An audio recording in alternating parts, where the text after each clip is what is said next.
Alors bonjour, bienvenue à cette capsule web. Nous sommes en 3e secondaire, matière applications technologiques et scientifiques. Aujourd'hui, on parle des propriétés des solutions. Alors, on a vu précédemment les propriétés de la matière, propriétés caractéristiques physiques, propriétés caractéristiques chimiques. Aujourd'hui, on parle plus spécifiquement des propriétés des solutions. Mon nom, c'est Amélie Simard, j'enseigne au Centre de service scolaire des Phares. Idée générale, il faut se rappeler tout d'abord qu'une solution, c'est un mélange homogène. C'est composé d'un soluté et d'un solvant. Les solutions vont posséder des propriétés physiques qui vont varier selon la nature et la quantité du ou des solvants. Effet de la nature des constituants. Donc, dépendamment de mon solvant et de mon soluté, ma solution peut être acide ou basique. Donc, ça, c'est son pH. Il peut y avoir une conductibilité électrique ou non. Donc, ça, c'est des propriétés caractéristiques des solutions. Effet de la concentration au niveau des constituants.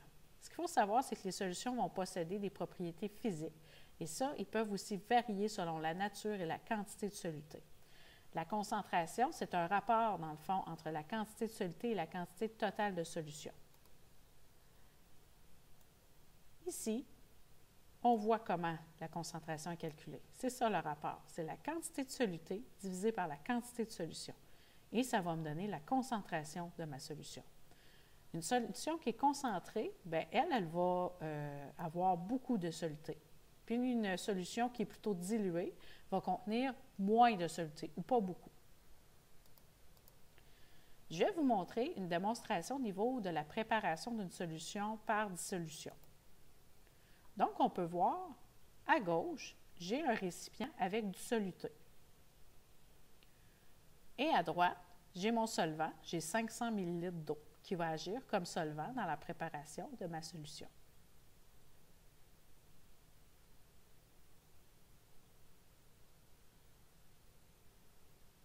Donc, première préparation que je vais faire, je vais mettre une certaine quantité de soluté, donc environ 12 grammes. Je le mets dans le solvant et par dissolution, je vais préparer ma solution. Et là, on voit par la couleur que ma solution est peu concentrée. Donc, j'ai un peu de soluté. Ça donne une faible teinte un peu jaune-orange. Là, maintenant, ce que je vais faire, c'est que je vais faire une solution qui est plus concentrée. Donc, il y a plus de soluté à l'intérieur. Donc, je vais multiplier ma quantité initiale de soluté par 4. Donc, je vais mettre 4 fois plus de soluté à l'intérieur. Et là, on va voir l'effet sur l'apparence de ma solution. Donc là, je brasse. Et là, on voit que la teinte de tout à l'heure est plus prononcée. Ma solution, visuellement, elle a un aspect qui est encore plus opaque et plus jaune. Donc, on voit que ma solution est plus concentrée. J'ai mis plus de soluté à l'intérieur. Dans le fond, une solution, dépendamment de la concentration, va garder ses propriétés. OK? Donc, elle peut être soit diluée ou soit elle est plus concentrée. Et ce que je vais vous montrer, c'est que je suis partie de ma solution initiale, donc celle qui était très concentrée que j'avais tout à l'heure. Je vais en prélever une partie et je vais l'ajouter dans un solvant. Donc, ça, c'est une façon de diluer une solution. Mais ça, on va y revenir dans une prochaine capsule. Donc, j'ajoute 50 ml à un solvant. Et là, j'ai une solution qui est diluée. Donc, mon 250 ml que j'ai ici est moins concentré que ma solution initiale. Ça, on va en reparler de ça. Mais les deux solutions, même si j'en ai une qui est moins concentrée que l'autre, elles vont avoir les mêmes propriétés. Par exemple, si ma substance, mon soluté que j'ai dilué à l'intérieur a une conductibilité électrique, mes deux substances, peu importe la concentration, vont quand même avoir la conductibilité électrique. Unité de mesure de la concentration. Il existe beaucoup d'unités de mesure pour évaluer la concentration d'une substance. La première, c'est les grammes par litre. Donc, ça, c'est savoir combien de grammes de soluté j'ai mis dans 1 litre de solution. Ensuite, j'ai aussi les millilitres par litre. Ça, c'est lorsque mon soluté il est liquide, comme un peu on a vu tout à l'heure. Mon soluté il n'est pas nécessairement obligé d'être sous forme solide, ça peut être aussi un liquide.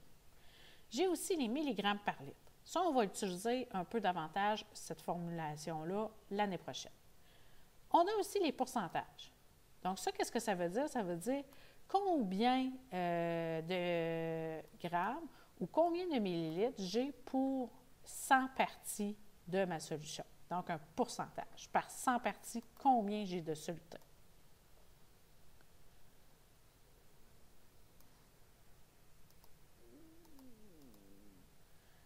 Je vais vous donner des précisions là-dessus. Pour la concentration qui est exprimée en pourcentage, je peux avoir les pourcentages masse par masse. Donc, M sur M, ça veut dire masse par masse. Un exemple, 2 grammes de gras dans 100 grammes de yogourt.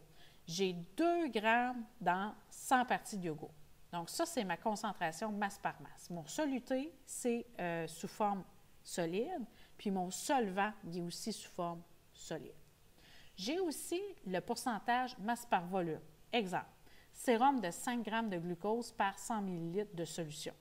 Donc, dans mon sérum, mon soluté est sous forme solide, donc c'est de la masse, puis mon solvant est sous forme liquide. C'est une solution, dans le fond, c'est un soluté que j'ai fait dissoudre dans une solution. Ça peut être aussi pourcentage volume par volume. Donc, ça, c'est lorsque mon soluté est sous forme liquide. Exemple, l'alcool à friction contient 70 ml d'isopropanol par 100 ml de solution. Donc, ça serait liquide-liquide. On utilise le pourcentage pour désigner 100 ml ou 100 g de solution. Donc, c'est 100 parties d'une solution. Et ça, il faut faire attention à ça. Ça va être pour nos calculs, comme on va voir tout à l'heure. Calcul de la concentration, je vais obtenir une formule mathématique en lien avec ça. C'est C est égal à M divisé par V. Donc, ça, mon rapport de tout à l'heure, je suis capable de le mettre sous forme mathématique. Et ma formule va être C est égal à M sur V, ou M divisé par V. Et là, le M, c'est quoi? C'est ma masse de soluté. Et V, c'est quoi? Bien, c'est mon volume de solution.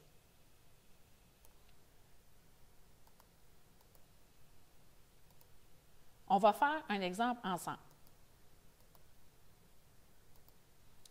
Si on dissout 20 g de poudre pour jus dans 200 ml d'eau, quelle va être la concentration du jus en grammes par litre? Bien, en fait, j'ai déjà ma concentration qui est exprimée un peu dans le problème. OK? On apprend qu'on a mis, dans le fond, 20.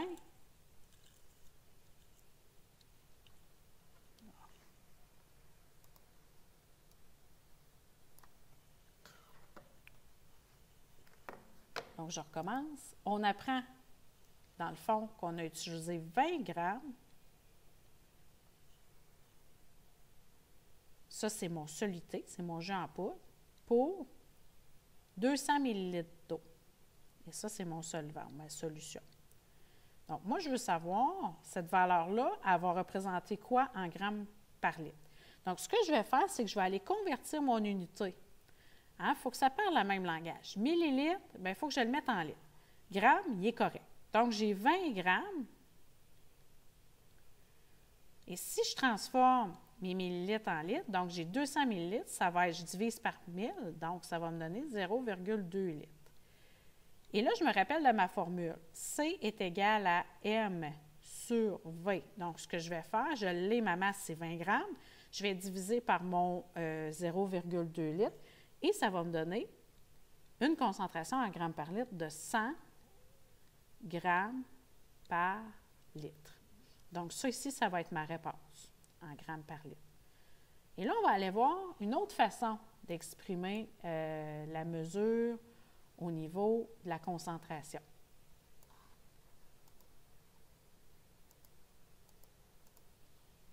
On a le même problème, sauf qu'on va utiliser des unités différentes.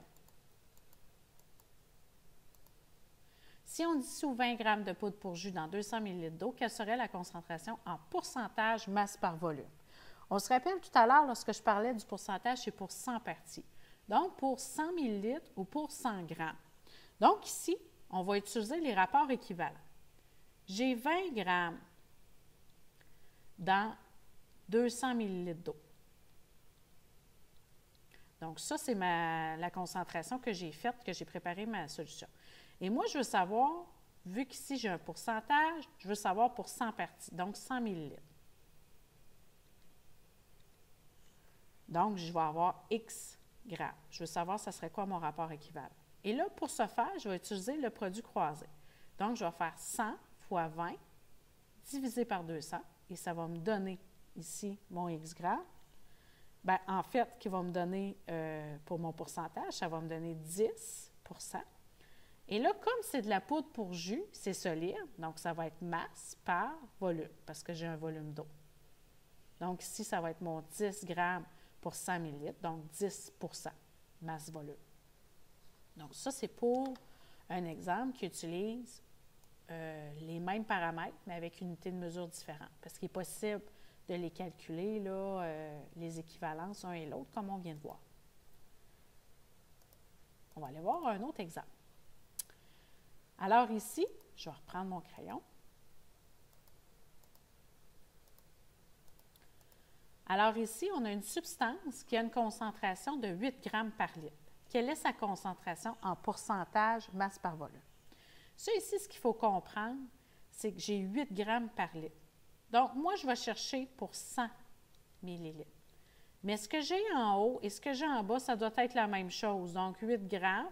Moi, pourcentage, masse par volume, je vais chercher pour 100 millilitres. Je vais chercher un X grammes, comme tout à l'heure.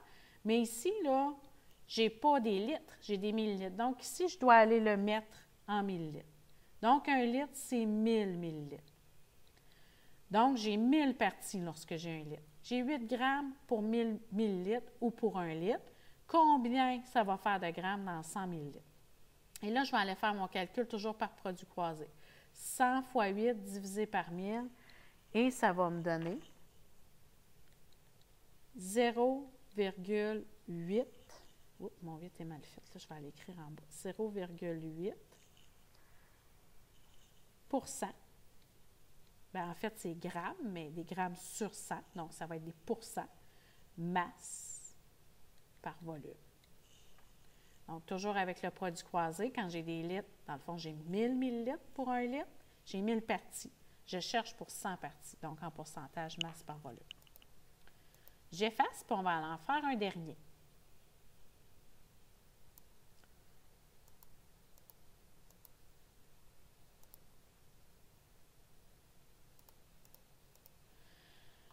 J'ai une donnée manquante. Donc, ça arrive souvent en sciences qu'on a des données manquantes, on a une formule, on est capable d'aller la trouver.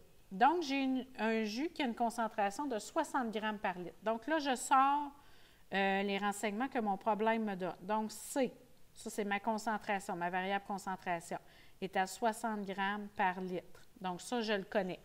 Quelle est la quantité de poudre requise pour 250 millilitres de jus? Donc, moi, je vais avoir un volume de 250 millilitres. Bien, finalement, moi, je vais chercher la masse de jus que je vais mettre à l'intérieur. Donc, ça va être, dans le fond, point d'interrogation gramme. Et là, je sais que ma formule, c'est C est égal à M sur V. OK? Et là, je vais aller remplacer mes valeurs. J'ai 60 grammes par litre.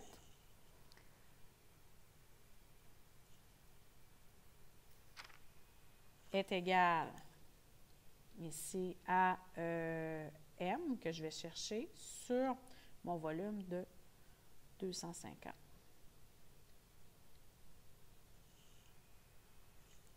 Et là, je vais aller ici, là, mon litre, je vais aller le baisser.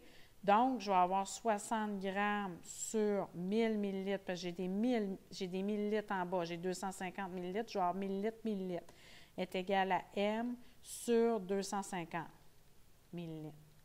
OK? Ici, j'avais pour 1 litre. Mais là, je ne peux pas avoir des litres à gauche puis des millilitres à droite. Donc, je dois les convertir les deux. Et là, je fais mon produit croisé. 60 fois 250 divisé par 1000, ça me donne une masse de combien? Ça me donne 15 grammes. Donc, l'équivalent, le rapport équivalent, c'est 15 grammes que je dois mettre de poudre de jus pour 250 millilitres pour avoir gardé la même concentration. OK? Donc, ici, quand j'ai ça, grammes par litre, je ne peux pas passer à des millilitres, il faut que je le divise dans le fond par 1000 millilitres, ce qui équivaut à mon litre. Donc, je vais aller effacer.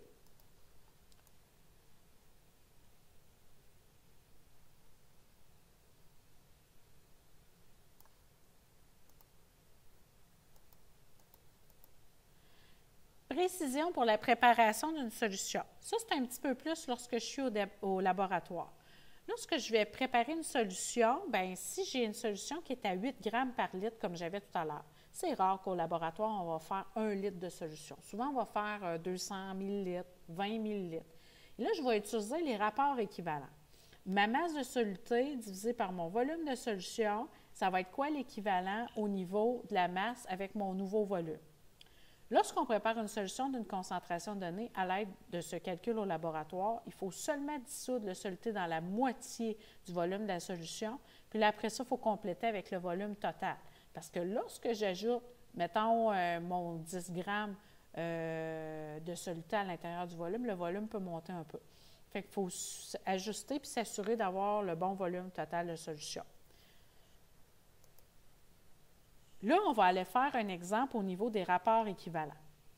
Amélie doit préparer, dans le fond, 250 ml d'une solution de sulfate de cuivre à une concentration de 1 g par litre. Donc, je l'ai, ma concentration.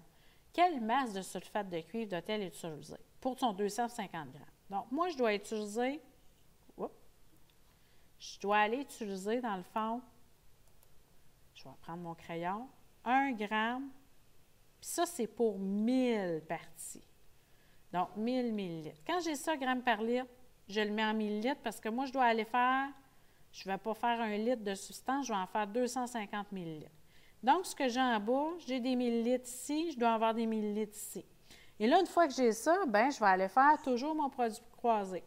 1 fois 250 divisé par 1000, et ça va me donner combien? Ça va me donner 0,25 grammes pour mon 250 millilitres. Et là, quelqu'un aurait pu dire, mais Amélie, c'est facile. Ici, là, 250 millilitres, il rentre 4 fois dans mon 1000. Donc, je divise mon 1 par 4. C'est le même principe que le rapport équivalent, ça fonctionne. Il y a toujours plus qu'une façon d'arriver au résultat.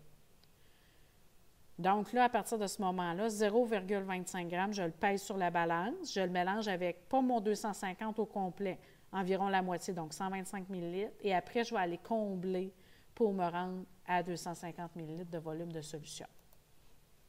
Pour être capable de maîtriser les problèmes sur la concentration, moi, ce que je te conseille, c'est d'en faire quelques-uns pour te familiariser avec le produit croisé puis d'être capable de trouver ta donnée manquante.